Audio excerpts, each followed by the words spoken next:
दिनैनि साना जाबाय दुलाराय बुहुमनि बर' हारिनि थाखायनो जोबोद दुखुनांथाव सान आरो जानो बे सान जाबाय आरोखि। मैया मोनाबिलियाव हरखाबै आङो माखासे मानसिनिफ्राय खबर मोनहैदों जे जोंनि 1983 निफ्राय 86 सिम अल बड' स्टुडेन्ट्स इउनियन एबा एबसुनि आफादगिरि जि फिल्डआव आंबो एबसुनि गाहाय नेहाथारिमोन, बिथाङा केन्सार बेरामाव गोग्लैनानै अबथिरायै मैया बेलासिनि 4 बाजिसोनि गेजेराव गुवाहाटीनिफ्राय न'सिम लाबोबाय थानाय समाव लामायावनो बिथाङा जोबथा हां बोसाबाय होननाय खबरखौ मोननानै आं गोसोआव जोबोद दुखु मोनदों। बिनि थाखायनो आङो दिनै फुंनि 7टानिफ्राय क'क्राझारनिफ्राय रावना होबोनानै दिनै आं बाव सफैदों।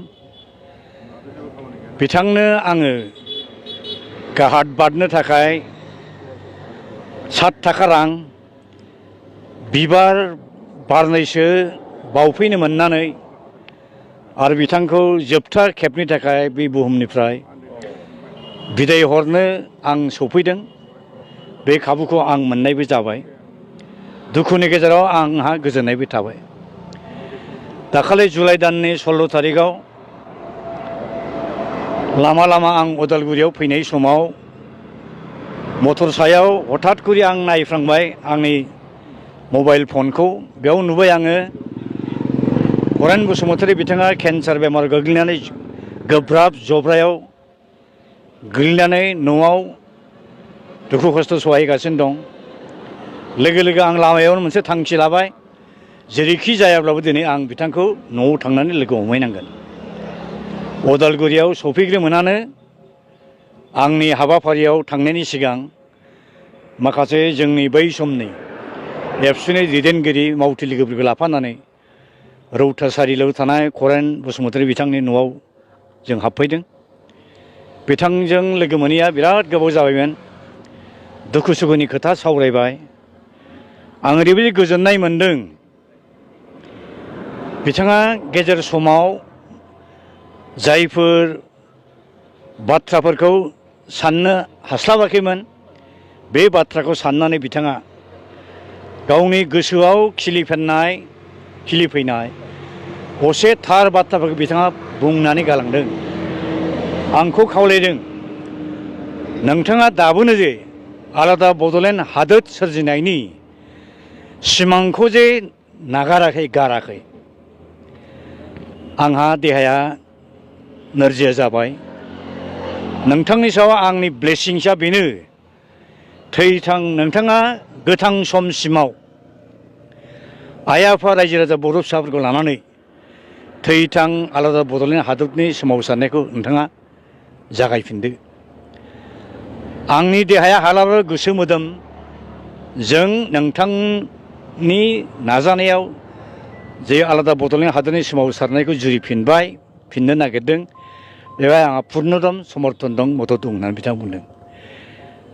आं दुखुनि बाथ्रा माखासे बिथांनो फोरमायदों। बिथाङा बुंदों, दिनै गाबोन समफोर नोंथांनि जोंनि साननाय हनायखौ जोंनि बर' बिदा फंबायफ्रा बुजिस्लाबनो हाबो जानो हागौ, खिन्थु समफोर थामदिहालागै बै बड'लेण्ड मुभमेन्ट जे जागायफिननो नागिरदों, मोस्रोम बायदि हाजार हाजार लाख लाख बर' फिसा बारसोमगोन होनना बुंदों।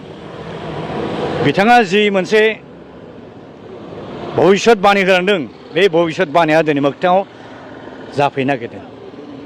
दिनै गोबां बर' फिसाफ्रा दिनै बुजिनो हादों आथिखालाव बर' हारिनि अबस्था बेसेबां जालाखाद बिलाखाद खैफोद खैदानि गेजेराव गोग्लैखो। मोनखानाय बिटिसिआ दिनै जोबस्रांजोबसै। बर' हारिखौ फोजोबस्रांनो थाखाय आथिखालनि गभर्नमेन्टआ जिबायदि डेस्ट्राक्टिभ डेमेजिं पलिटिकेल पलिसि लादों, बे पलिसि लानायखौ बिथाङाबो आन्दाज मोननानै आंखौ खुथार खावलायदों, नोंथाङा सासे बिर जोहोलाव हिसाबै बे सोमावसारनायखौ दैदेनलांदों होनदों। जों गोसोआव जोबोद गोजोननाय मोनदों आरोखि।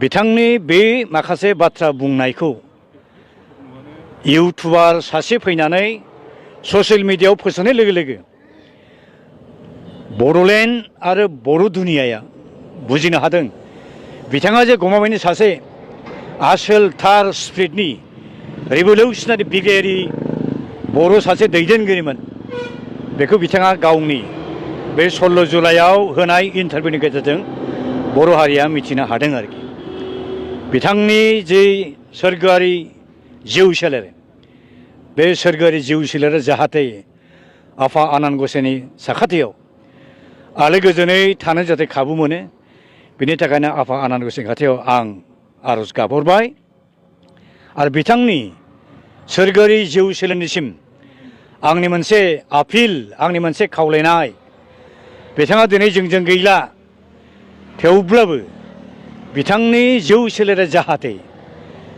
बुहुमाव गोथाङै थानाय बर' फिसाफोरनो जाहाथे नांगौ रोखोम ब्लेसिंस बोर आशीर्बाद हरो जाहाथे जोङो आलादा बड'लेण्ड हादोरखौ बिथाङा गोथां समाव नुलांनो मोनै जे बड'लेण्ड बे बड'लेण्ड हादोरखौ जाहाथे जोङो आदाय खालामनो हायो बिनि थाखायनो बिथांनि जिउ सोलेरनि खाथिसिम आंनि जोबथा आपिल थाबाय आरो बर' हारिनिसिम बिथांनि जि होलांनाय बिहोमा बेखौ गोजोरै लाखिनो थाखाय माबायदि बिथाङा जिखिनि कन्ट्रिबिउसन होलांदों बेखौ गोजोरै लाखिनांगौब्ला बिथांनि जि फिल'सफि बिथांनि जि मावनाय दांनाय बिथांनि जिथु आखुथाय आदर्श बेखौ जोङो ग्ल'रिफाइ खालामनांगोन ग्ल'रिफाइ बिथाङा जेरै थिनदों बे रोखोम दिनैनि गोथां बर' फिसाफ्रा पार्टिकुलारलि दानि गोदान इयुन जोलै हान्जाफ्रा बुजिनो हानांगोन आरो बिथाङा थिनलांनाय रोखोम मावजानो लुबैनाय रोखोम मावलांनो आगान सुरनांगोन दा जोबथानायाव आं बेखौनो खावलायनो लुबैबाय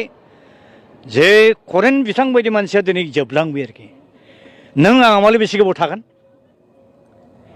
दा जेसेबां जोंनि गोदो बड'लेण्ड आन्दलन समाव थैस' थांस' डेडिकेटेड कमिटेड मावथि मददखारि दैदेनगिरि हिसाबै खामानि मावलांबोदों सासेनि उनाव सासे थैजोबलांबाय दा बे सिनियर दैदेनगिरिफ्रा मावथिफ्रा थैलांजोबोब्ला मा जागोन बेखायनो गोदोनि दैदेनगिरिफोरनि मावलांनाय दांलांनाय बिथांमोननि जि फिल'सफि बिथांमोननि जि आदर्श बेखौ बिखायाव बोजबनानै लानानै बिथांमोना लुबैलांनाय बायदि खामानि मावलांनो थाखाय खौसेयै डिफारेन्सखौ गारजोबनानै खामानि मावनो थाखाय आङो एस ए हल बर' जाथि आरो पार्टिकुलारलि आथिखालनि इयुन जोलै हान्जाखौ आं खावलायबाय